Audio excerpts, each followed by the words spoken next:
Good afternoon, ladies and gentlemen, and thank you all for coming. I'm standing here with my law enforcement partners in the Gilgo Task Force to announce the indictment of defendant Rex Andrew Heuermann, 59 years of age. He's been arrested by the Suffolk County Police Department's homicide detectives, and he's been indicted in a grand jury presentation by the Suffolk County District Attorney's Office for the murders of Melissa Bartholomew, Megan Waterman, and Amber Costello. The investigation of Maureen Brainerd Barnes is ongoing. These young women went missing between July of 2007 and September of 2010. They were found in December of 2010 by the Suffolk County Police Department, and then there was nothing, absolutely nothing. For the next 13 years, their cases went unsolved until today. When I took office in January of 2022, I made Gilgo a priority. I made Gilgo a priority before I took office. I met with the victims' families, some of whom I'm proud to have standing with us today, and I told them that we were going to handle this case differently. We were going to do it differently, and that when I showed up, you weren't going to see me calling the media and being on Gilgo Beach with a giant magnifying lens looking for clues 12 years after the case. What I was going to do was I was going to work with my task force. We were going to form a task force. We were going to work with the Suffolk County Police Department. We were going to work with the Suffolk County Sheriff's Office. We were going to work with the New York State Police. We were going to work with our FBI. And we were going to form this task force, and we were going to work together, and we were going to use the grand jury, the power of the grand jury, to reach a determination in this case. Because the grand jury has two things: it has power, it has reach. You could obtain documents, you could interview witnesses, but the other thing that the grand jury has secrecy. No one knows what you do when you operate a grand jury proceeding. And we knew that when we were investigating this case and when we dealt with the media or whatever it was we were doing, we were playing before a party of one, because we knew the person responsible for these murders would be looking at us. So we were very careful how we handled the investigation. We maintained the integrity of the investigation. Most importantly of all, we maintained the secrecy of that investigation, and I think that's paid dividends as we've seen today. Now, I think that when we had the task force, the first thing we did, got together with Suffolk County Police Commissioner Rodney Harrison, and we formed the task force. Our first meeting was February 1st of 2022. And what we did, all of the agencies here, we made the commitment. We were going to take our most talented investigators. So in the District Attorney's Office, we took ADAs, myself included. We took analysts. We took detective investigators. And they worked on a daily basis with other talented investigators from all of the agencies here. We started that in February 1st in 2022. 6 weeks later, on March 14th, 2022, the name Rex Heuermann was first mentioned as a suspect in the Gilgo case. A New York State investigator was able to identify him in a database, and from that point on, we used the power of the grand jury, over 300 subpoenas and search warrants looking into this individual's background to bring us to this day. So I'm proud. I know that this case is over, but I'm proud of what we've accomplished up to this point. I know we have more to accomplish, but I'm also thankful for the partnership of the task force, because certainly without the participation of the task force, we wouldn't be standing here. Before I thank some folks and turn it over to our partners, I just want to talk a little bit about the evidence in the case. I know a lot of people know about the case. As I indicated, the victims went missing between July of 2010 and July of 2007 and September of 2010. And in December of 2010, they were their bodies were recovered. They were buried in a similar fashion, at a similar location, in a similar way. All the women were petite. They were they all did the same thing for a living. They all advertised the same way, and there were immediately there were similarities with regard to the crime scenes. All the women were bound at the head, at the midsection, or at the chest, and later at the legs. The other thing I think that that's been talked about in the media was they were bound by burlap. That has taken a life of its own in the media, and the burlap has been described or thought to be the burlap that's used at a nursery for. That's not the burlap that was used in this case. The burlap was camouflage burlap used for duck blinds of hunting. Obviously it was used to hide, purposely hide the bodies. One thing that became immediately apparent was at the time of each of the murders, the murderer, the defendant Heuermann, he got a cell phone and a burner phone, which is prepaid and anonymous. And for each of the murders, he got an individual burner phone, and he used that to communicate with the victims. Then shortly after the death of the victims, he then would get rid of the burner phone. And right away in December of 2012, FBI CAST analysts, special agents with the CAST unit of the FBI, they immediately began looking at that cell site data. They compared the victims' phones with the burner phones, and they immediately honed in on some similarities, specifically in the Massapequa Park area. And they looked at an area of a confluence of 4 cell towers, and they realized that this had significance because the perpetrator of these crimes was probably located within this area at or around the times of the murder. And that was mapped out. That was called the box, and it was an area in Massapequa Park. The FBI also managed to do that for an area in Midtown Manhattan. And so that was an investigative lead. The other investigative lead at the time was, even though there was a significant amount of time that elapsed with regard to before the victims were recovered, there was some significant evidence recovered. Specifically, there was a hair recovered from Maureen Brainerd Barnes from a belt buckle that was around her legs. With regard to Megan Waterman, there were 3 hairs recovered from her, one from around her head area, one from around her leg area in the burlap, and then there was one caught in between the tape. And that was recovered. Amber Costello also had a significant hair that was recovered during the time of the recovery. But again, the crime scene, because it was out there for so long and because it was exposed to the elements, those hairs were degraded, so you couldn't use traditional DNA analysis on it. You would have to wait and use mitochondrial DNA. And back in 2010, the technology wasn't there for mitochondrial DNA. So the investigation proceeded, but also technology proceeded as well. And then in February of 2022, we formed the task force. We began working collectively. And then 6 weeks later, on March 14th, 2022, Rex Heuermann was identified for the first time. And the manner in which that was done was the New York State investigator looked at a database.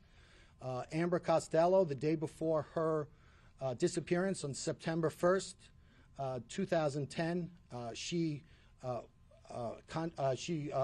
met with an individual for the purposes of having him pay her money for her services, but she involved herself in a ruse where once the individual gave her money, and other individuals came into the house, pretended to be significant others, confronted the individual with the purpose of making that individual uncomfortable, having him leave without retrieving his money, and that's exactly what happened.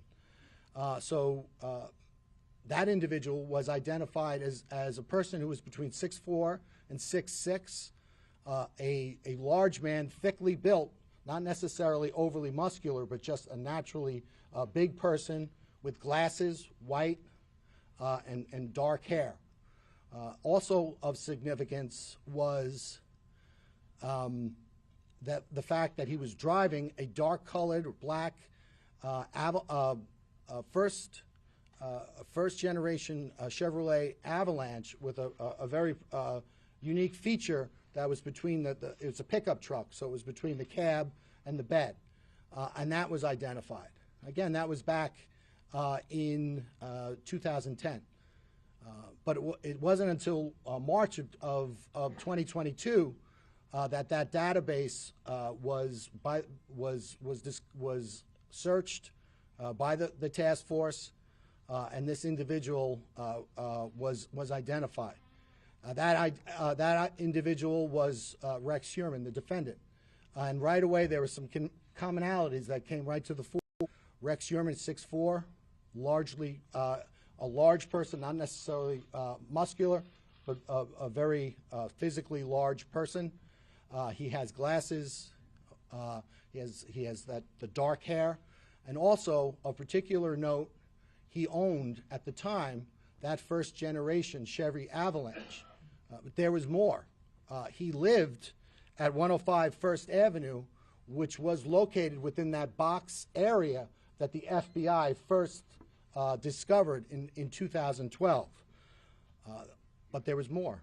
Also, he worked at the time at an architect, he owned his own architectural firm at an address at 19 West 36th Street in Midtown Manhattan, and that was also the area of interest that was identified by the FBI in 2012. Again, that was March 14th, 2022. And from that point on, our partners and my office, we used the grand jury to continue to investigate, and we executed over 300 subpoenas, search warrants pertaining to this individual to find out more information. One of the things that we did is we followed him because we wanted to get an abandonment sample of his DNA, which we were able to do.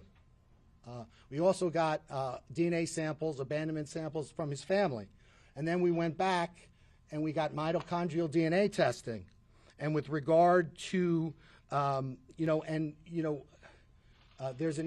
an aspect of New York State law that doesn't allow me to talk about DNA testing, specifically at press conferences. So I can't do that. However, at the arraignment and also when we filed our bail letter, we talked about the significance of that evidence. So if anyone needs to see that, but suffice to say, that evidence was significant, especially with regard to the other evidence that we had developed. But it was there was another interesting aspect. We looked at the Heuermann family travel records, and we learned that during the murders of the last three women, Barthelemy, Waterman, and Costello, that during the commission of those murders, the defendant's wife and children were out of New York State, and he was alone in the tri-state area. We also went back and looked at his cell site records, and we compared his personal cell site records with that of the 4 target phones, and we saw that there was areas of commonality. In other words, that whenever the target phones would bounce off a cell tower, if the Heuermann personal phone bounced off a tower, it was always consistent and in close proximity with the target phones. And at no time was there ever an instant where those target phones were, for instance, in New Jersey while the defendant was on Long Island. So that was completely consistent. The other thing that we looked at was we looked at his use of burner phones, and we followed, using the grand jury, using the great investigative help from our partners, we followed his use of burner phones. We were able to identify 7 separate burner phones that he used. We were able to use fictitious or fraudulent email addresses and get Google warrants, and from there we got his searches. And we learned what the defendant was searching. In a 14-month period, he had over 200 searches pertaining to the Gilgo investigation. Not only was he looking at investigative insight, he was trying to figure out how is the task force using cell phones to try to figure out what's happening. What are the developments with regard to the task force? And this really supported our decision to keep our investigative focus secret, because we knew that one person would be watching, and we didn't want to give him any insight into what we were doing, and we also didn't want him to know just how close we were getting. So we maintained the grand jury secrecy, and we maintained the integrity of our investigation. In addition to those Gilgo searches, he was compulsively searching pictures of the victims, but not only pictures of the victims, pictures of their relatives, their sisters, their children, and he was trying to locate those individuals.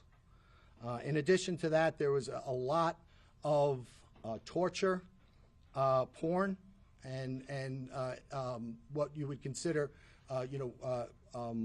depictions of women being abused, being raped, and being killed. In addition to all of that, we continued to look, and we were able to determine that Chevy Avalanche that was used during the commission of the Amber Costello crime, that Chevy Avalanche was in South Carolina. And again, with the help of our partners, we were able to seize that Chevy Avalanche pursuant to a search warrant, and we're certainly going to analyze that.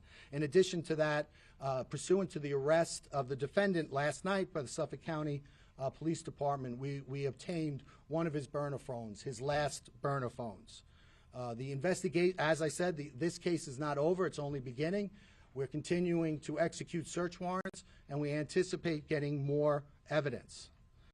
Before I turn it over to my partners, I want to thank a lot of people in the room. First and foremost, I want to thank the victims in this case. You know, it's always inspiring as a prosecutor when you get to meet the victims. And while sometimes our defendants could embody the very worst of humanity, it seems that invariably our victims embody the very best of what it means to be human. And in this case, it was no different. I've gotten to know the families, and I'm inspired by them, and I'm impressed by their patience and by their dogged persistence in not only supporting their lost sisters or mother or daughter, but also really, really standing for victims everywhere. So I want to thank them all so much, and I want to let them know that we're going to continue to work this case. The next thing I want to do, I want to thank our partners. I want to thank Suffolk County Police Commissioner Rodney Harrison.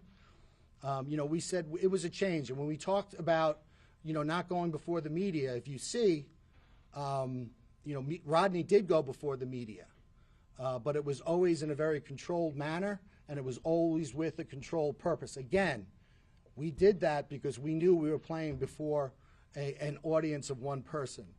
And so I want to thank Rodney for his partnership. Most importantly, I want to thank Rodney for his integrity. I think in the past, the reason why these various investigations fell short was because there was a lot of outside influence, a lot of people who had nothing to do with the investigation, nothing to do with the investigation or any of the agencies that were actually handling the investigation. They still asserted pressure on those investigations. That did not happen with our task force. Our task force was run by our members, and we did what we thought was in the best investigative steps and what was in the best interest of the investigation. So I want to thank Rodney for that, and his whole team. I know that we have Suffolk County Homicide here, Kevin Byer. We've got Inspector Rowan. And I know that they've been around, and I know that they're here, and I know that they stand in the shoes of their past investigators, and I want to congratulate them, and I want to thank them for their partnership. I also want to thank Sheriff Errol Toulon. Everything I said about Rodney, I could say about Errol. Errol is an unbelievable partner. He was an unbelievable partner in this case. During the pendency of this case, and one of the reasons why we had to take this case down was we learned that the defendant was using these alternate identities and these alternate instruments to continue to patronize sex workers, which of course made us very nervous. But with the help of the sheriff and his database and his analysts, we were able to continually stay one step ahead of the defendant. So thank you, Sheriff Toulon. I want to thank the FBI. I know Assistant Director in Charge Michael Brodak is here. I want to thank his entire team. You know, when you have the FBI, not only do you have tremendous resources and insight, whether it's the Behavioral Sciences Unit, whether it's CAST, whether it's CART, which is their computer unit, but you also have the ability to seize a car in South Carolina. I can't seize a car in South Carolina without the FBI. So thank you for that, and thank you for your partnership, and thank you for your willingness to work with us. I want to thank the New York State troopers. I know Major Udis is here and his team. You know, this case is emblematic of great cooperation, but we always get that same level of cooperation from the state police, no matter what case we're working. So I want to thank them. Their investigators did great work on this job and in this case, and we couldn't have done it without them. Lastly, I want to thank Nassau County Police Commissioner Pat Ryder. I don't know if he's here. Did he make it? You know, this case, as I said, spans 13 years, and during that time, Pat Ryder has been our neighbor to the west. When it started, I think he was a sergeant, detective sergeant, maybe uniform sergeant, but whatever. Whenever we needed something to be done, or whenever the task force needed something to be done, Pat Ryder would do it, and he would do it quietly, without much fanfare, and we know he would keep the confidentiality of our grand jury and our investigation. So I want to thank him for that. And with that, I will turn it over to Commissioner Rodney Harrison.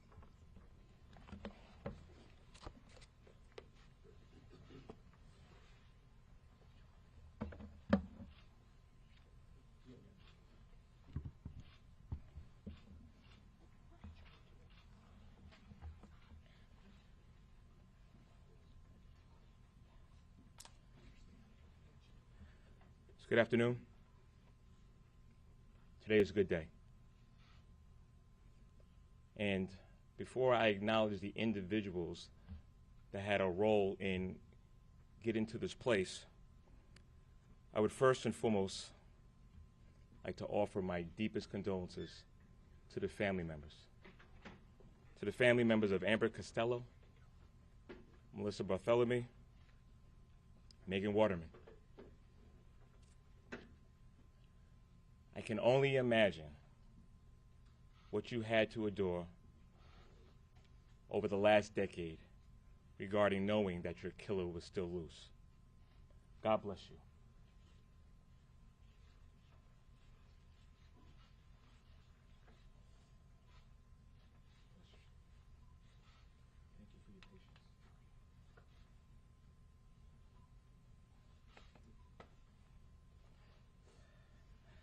So I've had the privilege of being the police commissioner nearly about 2 years now, and I have had that investigative experience in the NYPD as a detective, as the chief of detectives, and when I was going through the process of being the police commissioner, my engagement with the county executive was I was very familiar with this unfortunate homicides.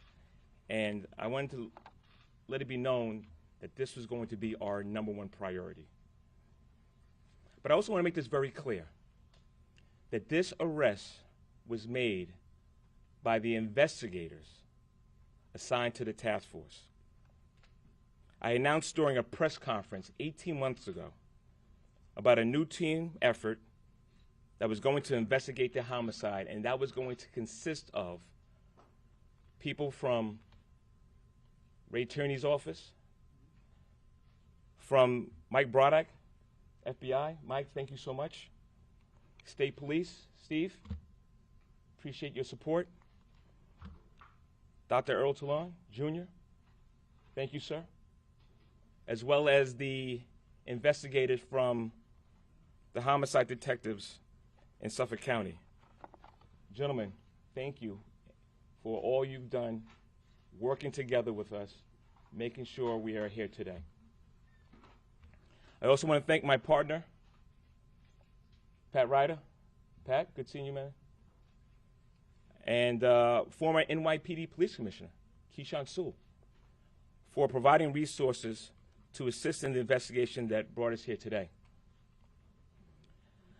So, one of my first acts was to survey the scene. When I first got assigned as a police commissioner, me and Kevin Breyer went over to Gilgo Beach. I want to thank Kevin. You know, when I first met Kevin, he broke the whole case down and where we stood. He knew the case like the back of his hand. He worked tirelessly in this case. Kev was in charge of overseeing the task force since its creation, and you did a phenomenal job, Kev. Thank you. So there's something that I learned from a former NYPD police commissioner, James O'Neill, which is in order to fight crime or to solve investigations, you have to make sure you're working with your law enforcement partners. The blueprint in making this arrest was a whole team effort. Everybody left their egos at the door and made sure that they brought the knowledge and the resources to this investigation. Fresh eyes on this case and the resiliency of our investigators allowed us to identify Rex Heuermann. Ladies and gentlemen,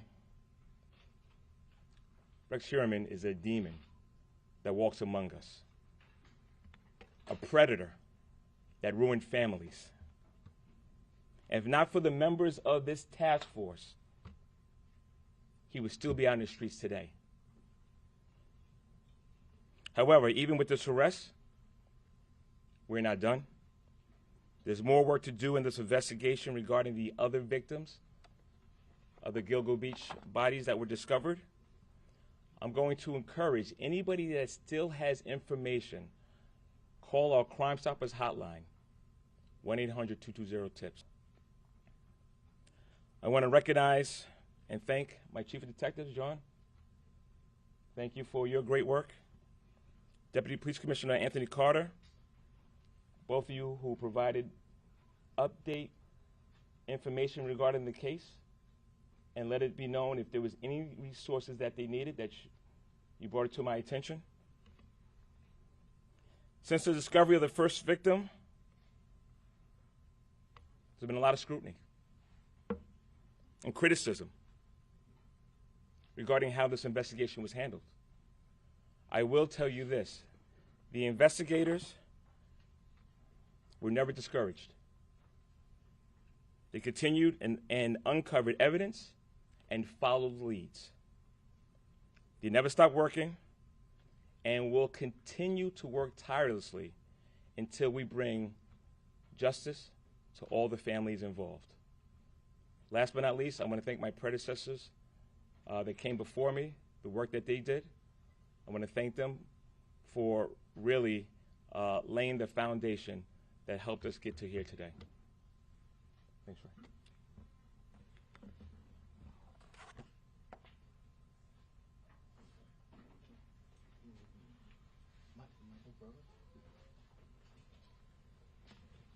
Good afternoon. My name is Michael Brodak. I'm the FBI Special Agent in charge of the New York office's Criminal Division. The FBI expended its full set of resources in support of our local and state partners to advance this investigation. The charges show that we can overcome the most difficult challenges when federal, state, and local law enforcement work together under one task force. While nothing can fill the void caused by the loss of a loved one, through today's announcement, we are hopeful that the families of the victims begin to experience a sense of peace, closure, and justice, and that the general public feels safer knowing that an alleged killer is no longer roaming free.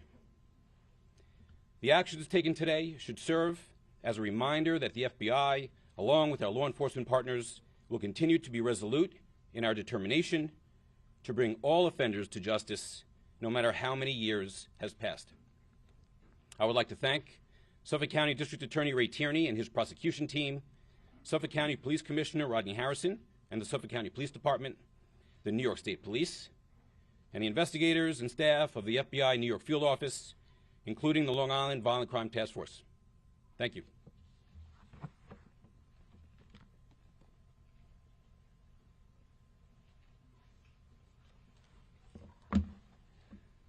Good afternoon. My name is Dr. Errol D. Toulon, Jr., and I'm the Sheriff of Suffolk County. I would profoundly like to thank the District Attorney and the Police Commissioner for including me not only here today, but for including the Suffolk County Sheriff's Office and recognizing the importance of jail intelligence. It is extremely important when you realize that we created our human trafficking unit in 2018, that there are victims in our community, and that intelligence is being shared by many of the men and women who are incarcerated today. And we have seen many disjointed investigations occur, and leading up to the leadership of these two men have really brought everything together. I am proud that today we stand here a little bit closer to bringing closure to the families and extend my deepest condolences to all of you. Because of the nature of this case, and recognizing that human trafficking and corrections intelligence is so important, we realize that there are many other cases that are going on that we will help to solve going forward. So I thank my intelligence staff and team that are here today for their diligence and their work. While we did our part in this investigation, we continue because we have to house this individual. We have already designated or talked about certain locations where we will house him, and in addition, the security measures we will implement in our facility to make sure that this individual is brought to justice the way he should be. Thank you very much, and have a good day.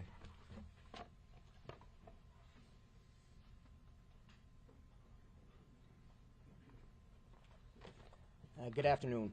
I'm Colonel Richard Allen, the field commander with the State Police, and I want to start by expressing my sincere condolences to the family members that are here today. Although losing a loved one, you can never completely get rid of that pain, but hopefully these steps that are taken here today are a step in the right direction for you to start in the healing process or work through the healing process. I want to thank the members of the task force, all the agencies you see behind me. When we were approached in 2022 to be part of this task force, we were fully engaged. Glad to be part of this. We assigned investigators on a full-time basis. You know, what you see being done here today is the end game of agencies working together, as was said before, with no egos, all egos put aside, with the sole mission to find justice for these victims. You know, here in Troop L, Major Stephen Udis oversees the operations down here. He has been intricately involved in this task force since we became partners with it, and I'm going to ask him to come up and say a few words or expand upon this a little bit, our role in the task force.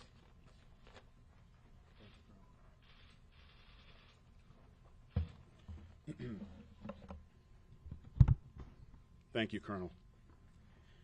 Good afternoon. I'm Major Steve Udis, New York State Police, Troop L, Long Island Troop Commander. I'd like to take this opportunity to start off by acknowledging the DA, Ray Tierney, and Commissioner Rodney Harrison for having the vision to see that forming a task force might breathe new light into this investigation. The state police were asked in early 2022 to join this task force, and once requested, we were more than willing to do so. We were also very pleased that we were able to make some very meaningful contributions in this case to help propel it forward. I'd like to take this opportunity to thank all of the task force members from the different agencies and congratulate them on a job well done. I think this case represents an example of what we as law enforcement can do when we pool our resources together and we work together. I would also like to mention the state police member assigned to this task force. You were provided with a mission, and that mission was to participate in this task force, put everything else that you were doing aside, place 100% of your attention on this case, and help push this case forward.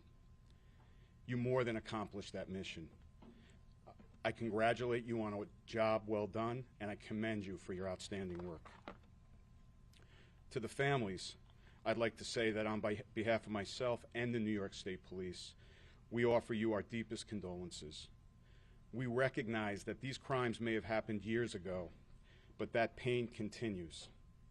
Our hope is that this development today provides you with some relief and some comfort, knowing that the person responsible for your loved one's death is now being held accountable, and he's no longer a threat to anyone else in society.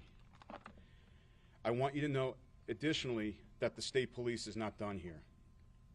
We are remaining committed and will continue to support the Suffolk County District Attorney's Office, the Suffolk County Police Department, and this task force as we move into the next phase of this process. That's the prosecution. I would also like to say something to everyone watching this with us today. There's been a lot of discussion here today about charges, about the suspect, about what happened, but I would also like everybody to take the time to join with me and keep the families of the victims and the victims themselves in your thoughts and in your prayers. Each one of these victims was a family member and a loved one, and their void and their loss caused great pain, and they did not deserve this. Nobody is deserving of this. We hope this development today will bring some comfort to them as they move forward. Thank you.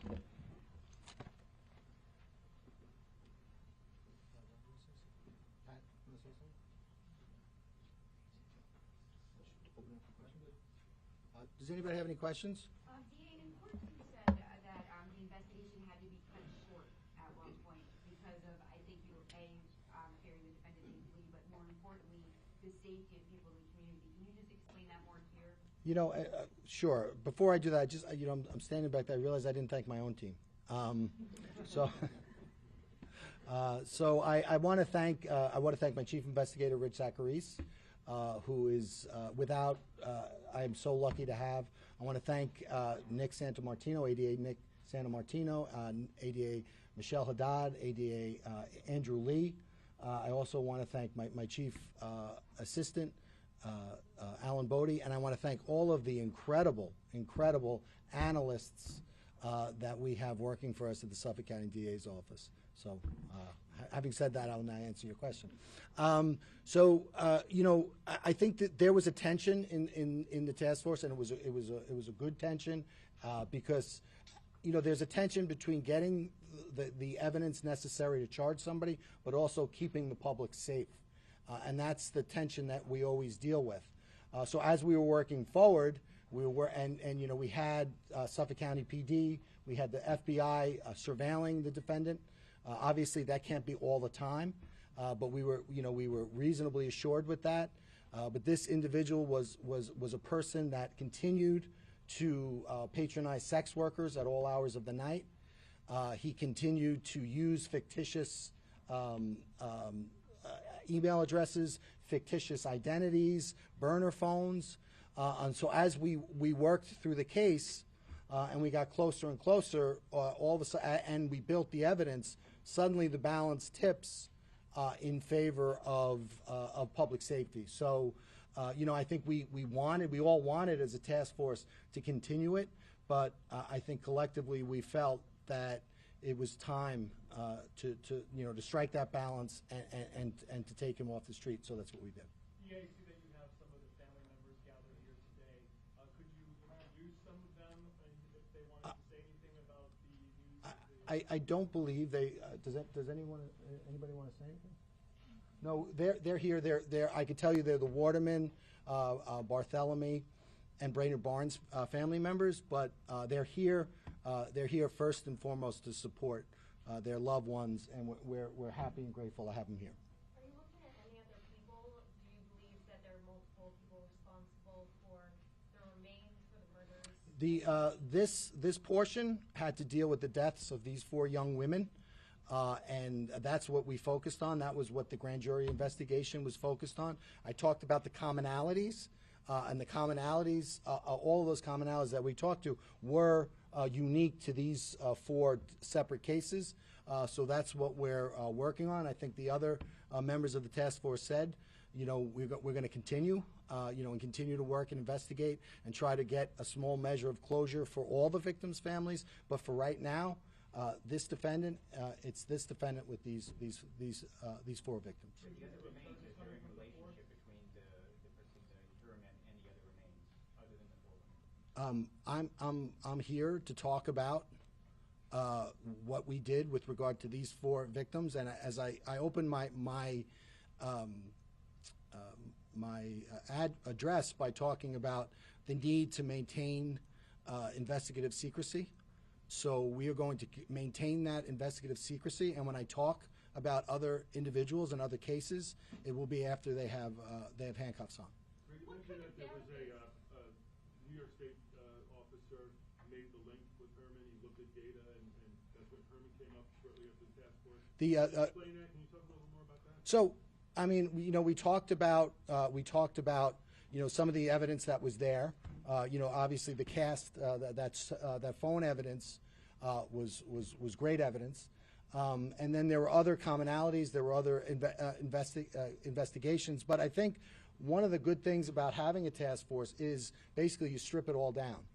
And you start from scratch, and then you use the DA's office, because the DA's office has to get you the lifeblood of an investigation is information, and the way you get information on a cold case is the district attorney's office issues subpoenas in conjunction with the investigators and execute search warrants, again in conjunction with the investigators, and then you mine all that data, and then you let that data take you where you need to go. So that's what we did in this case.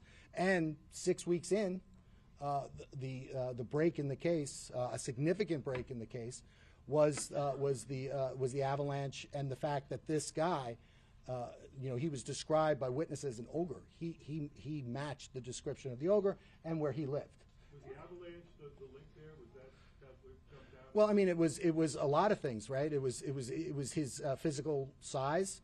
It was his where he lived, where he worked. The fact that his family members were out of the country at the time of the commission of the 3 murders. The fact that now then you start looking into him, and then you start getting burner phones. Well, we had up to 7 burner phones. He's using these fictitious email addresses. So then you follow him and you get an abandonment sample. Then you go back to some of the old evidence. So it's there are I mean, March 14th. 2022 was a huge day for the task force, but it's never one piece of evidence. Well, there's like what they'll call lawman searches, and basically what it is you run a certain make and model of a car and certain other, where you live or what you do for a living, and then you get data, and then you mine that data for something that would match with your case. And you do that. You don't do that just you do that 100 times, until it hits, until you get the right data points. Did the suspect say anything when he was arrested? Was he surprised? Did he admit to the murders? So we can't talk about ethically in New York. We can't talk about any statements the defendant made, but he made we're not turning over any statements. Surprised? I would say he was, yes. You mentioned a unique feature that helped you track down the avalanche. Yeah. So in between the bed and the cab, there's like a little triangular ornament almost, and it's unique in the way it's configured. It's unique to the avalanche. It was unique to the avalanche at that time, and that was something that was pointed out by witnesses. Might there be other victims What? associated with this? Well, the investigation is continuing, and I would never say never. And we're going to continue to look at, again, now this is a watershed event in this case. And so we've now are going out and we're executing more search warrants. We'll get more information, more data, and together we'll look at that and see where it leads. Can you share how the other victims' families are feeling today? I'm sorry? Did you speak to the other victims' families? Did they tell you how they're feeling today? Which so this investigation had to do with these 4 victims. So we've been in touch with the 4 victims through the grand jury process. With regard to victims in general and other victims, who lost people in the vicinity of that area, we speak to our victims all the time. But those are conversations that we keep between ourselves. Why is there one victim that has not been linked to the charges to this suspect at this point? So it's so first off, Maureen Brainerd Barnes. The other 3. One went missing in 2009. I believe the others in 2010. She was in 2007. So it was a little bit more remote in time. We are working through evidence. A lot of that evidence has to do with forensic evidence and analyses that are not completed. But once those analyses are completed, we feel good about the case, and we're going to just continue to let that process go. And again, I think the initial plan was to allow the grand jury investigation to go a little further, but at a certain time, again, the task force felt, we need to, for reasons having nothing to do with the evidence in the case, we need to take it down. And can you just sum up this defendant? You've seen a lot. Can you just sum up this defendant and what he is?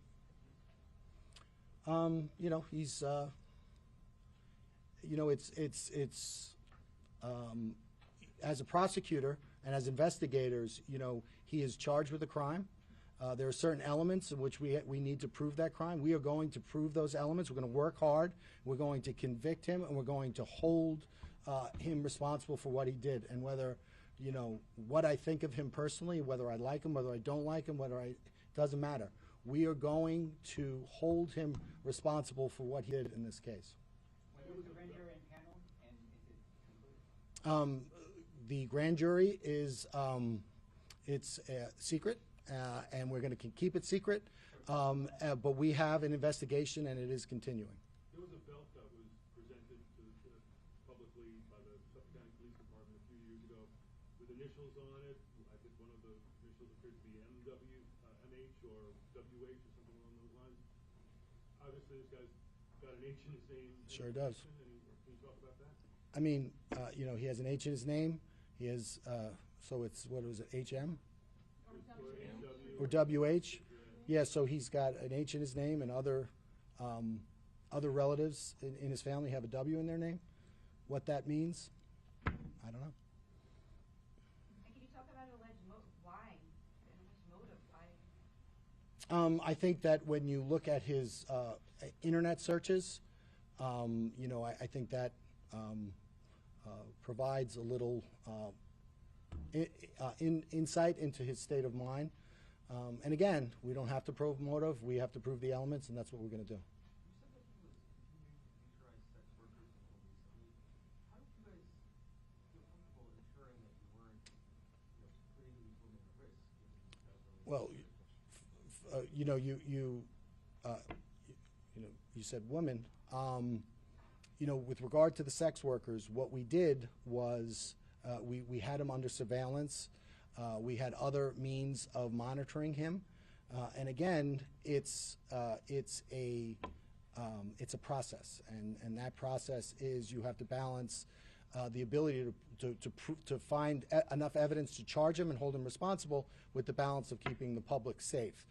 And it's not easy, and we decided at a certain point in time that that we needed to take him down because we didn't feel comfortable with it, so that's what we did. Did the frequency of his searches or the type of his searches increase to cause you alarm? I don't think it was so much. I don't think it was so much the searches. I think that the conduct of the defendant was very consistent. I think, but the quality of our evidence was increasing by the moment, due to the great work of our task force partners. So at a certain point in time, we're like, okay, we can do this. Was there a murder weapon, or was this all by physical force?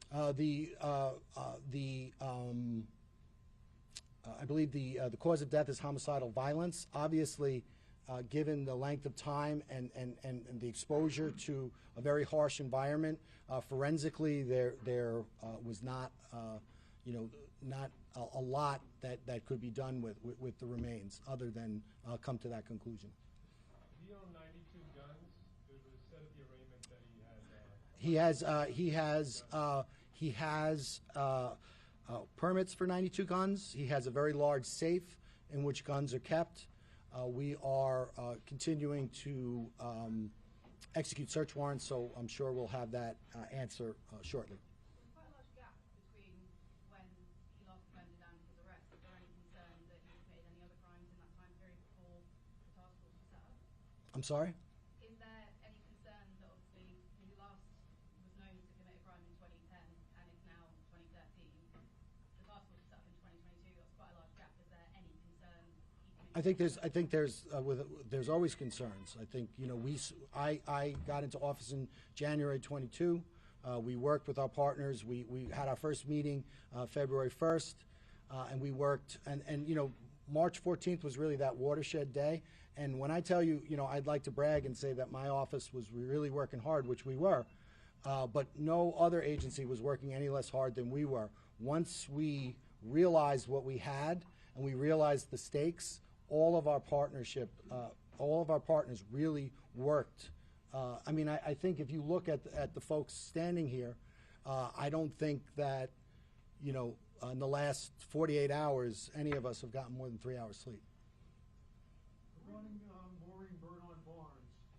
How much more do you need to actually tie it into that? We are going to continue our investigation, and when we are prepared, when we have concluded that investigation, we will, we'll bring that to a conclusion, but we will not do it before. All right, thank you. You have one more? Okay, between all the search warrants and the subpoenas, were you ever, do you ever think that you were going to lose them? Reading between all the searching around and stuff? I don't want to tell you, exact investigative techniques, because they're, again, part of the reasons why they're effective is because people don't necessarily know what it is exactly we do. But always a concern, but given the professionalism of our partners, their diligence and their commitment, we felt good about the case, or keeping the case going until we didn't, and then we took it down. Thank you. Thanks, guys.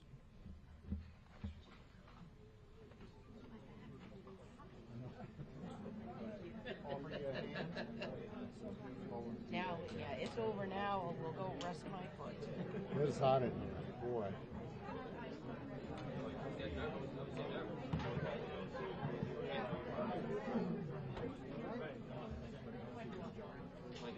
Thank you. That's a good job.